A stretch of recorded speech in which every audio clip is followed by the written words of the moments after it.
والصلاة والسلام على أشرف الأنبياء والمرسلين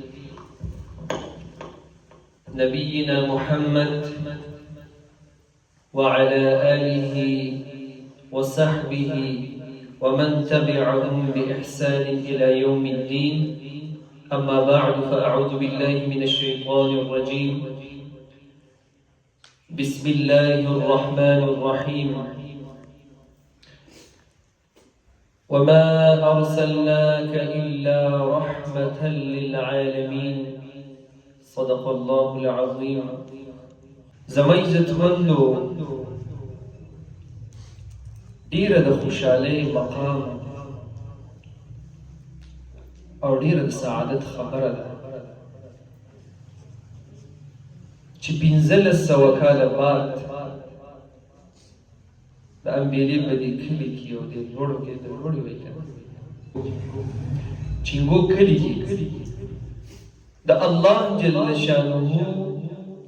د کلام ختم شو. په دې ټولو باندې تاسو ته مبارکي پیش کوم. مبارک مو شه. یقینا دا د سعادت خبره ده چې د رب کائنات کلام بنده اوري او بیا د هغې په منځه کې اوري او د هغې ختم وکړي، نو دا ډېر د سعادت خبره ده. او د دې د اهمیت او د قدر به موږ ته الله پته ولګي چې دا مجازي سترګې بندې شي او حقیقي سترګې کولای شي. او بهرحال تاسو ډېر محنت وکړو، ډېر مو کوشش وکړو، او خصوصا د الله جل شانه په توفیق سره تاسو په دې پروفیتن دور کې چې هر سړی د موبایل او د لهو لعب په دې سنو کې مصروفه دی، او تاسو رب کائنات د هغې نه راوباسئ او خپل کلام پاک ته یقین وکړئ. او جناب حضرت حافظ سعید صاحب جی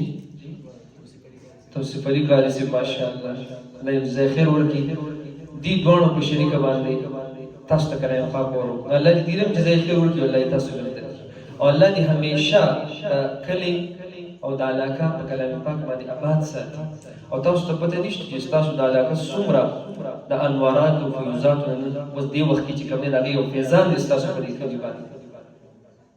الله دې همیشه دا ماحول قائم او دایمي لري. عزتمندو دا کلام پاک چې په چا نازل شوی دی، نن درته د هغې یو څو سیرت بیانوم. تاسو خو دا کلام پاک واورئ، خو دا چې په چا نازل شوی دی د هغه نوم دی امام الانبیاء اشرف الانبیاء جناب حضرت محمد مصطفى صلی الله علیه و آله وسلم علیه افضل الصلوات و ازکی التسلیمات. عزتمندو الله جل شانه د پروفیتن دور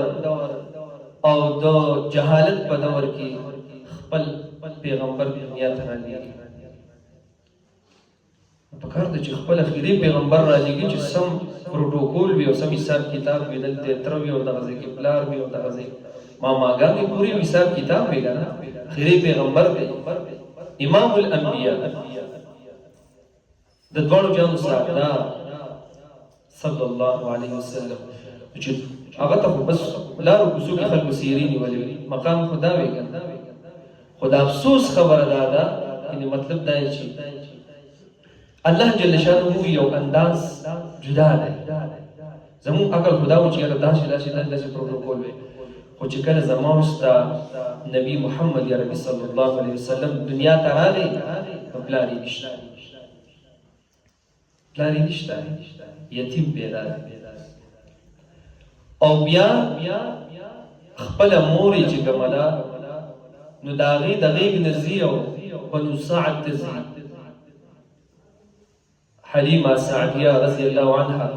د هغې غېږې ته ځي. پورې واقعي طرف نه صرف اشارې در کوم، اصل چې زه کومه خبره کوم د هغې له راځم یا لاس نو ځي هلته 2 کاله هلته وباسي، او چې 2 کاله هلته تېر کړي د پیو، نو بیا یې غراولي او بیا یې چې کوم مکې مکرمې ته راولي، نو بیا د مور د غېږې نه بوځي، وي زه بیا بوځم. د هغې وجوهات چې د بیا ولې بوځم، نو بیا بوتن سلور کاله چې کوم نه دالته تیر سلور کاله په مشکل باندې د خپل مور سره صرف 2 کاله تیر کړی خپل مور سره صرف 2 کاله تیر کړی نو موري راو لګیدل چې کله دې د شپږ کال شو نو مدینه منورې ته ځان سره بوت او مدینه منوره کې د نبی عليه السلام ماماګه نو الته ځان سره بوت نو یو میاشت هلته تېره کړه چې کله واپسې کې راتلو نو امام الانبیاء سید الرسل خاتم الانبیاء محمد مصطفى ټول وایي صلی الله علیه وسلم مقام ابوا دا یو مقام دی چې څوک تلي عمرې له او حج له دغه ځای ته ورغلي او کني نو الله دې سره زموږ او تاسو ټول بوزي چې موږ دا مقام ابوا وي چې دا کوم ځای په دغه ځای کې اچانک الله د پیغمبر په مور باندې یو هټ ټیپ او دا سفر پریوت او دا څومره خلک دی درې ته امام الانبیاء او دا غمور حضرت آمینه رضی الله عنها او حضرت ام ایمن چې دای نو کړه موري مو په ولې مور کړل درې ته نو چې اچانک په دې باندې یو کیفیت راغی او راپری او تر پس مکه پرته خوشی بیابان دی اوس چې تاسو لږ شي یو ډیرای دا یو خوشی بیابان دی چې 1500 کال مخکې به 1500 کال مخکې به کم کیفیت وایي او زما استا آقا د عمر څومره دی شپږ کاله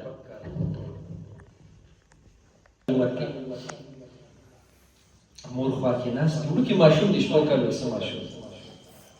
دا به څه احساسات دي مور یې چې ډېر کوشش وکړو نو یو څو جملې وکړلې خبرې ته وکړې هغه زموږ استاد ښایسته او ښکلي پیغمبر چې د هغه یو څو د سیرت یو څو جلکې درته راوړو مور چې ډېر زور ولګول یو څو جملې وویل بكل حي ميت هر ژوندي له چې کوم دی مرګ دی هر سپرلي له خزان دی خو اني ولدت الطهرة ما یو داسې شخصیت زیږولی دی رسول الله صلی الله علیه وسلم چې هغه به دا ټول دنیا صفا او سوتره او دا الفاظ یې وسایل او دا الله پیغمبر شپږ کالو ماشوم د مور په خوا کې ناست چې څه پوهېږي نه چې څه حالت دی زما مور څه وایي بهرحال داسې شو چې څه کسان راغلل او قبر ګټور شول په دغه ابوا کې رسول الله صلی الله علیه وسلم مور چې کوم دی ښخ شول قبر جوړ شو د الله پیغمبر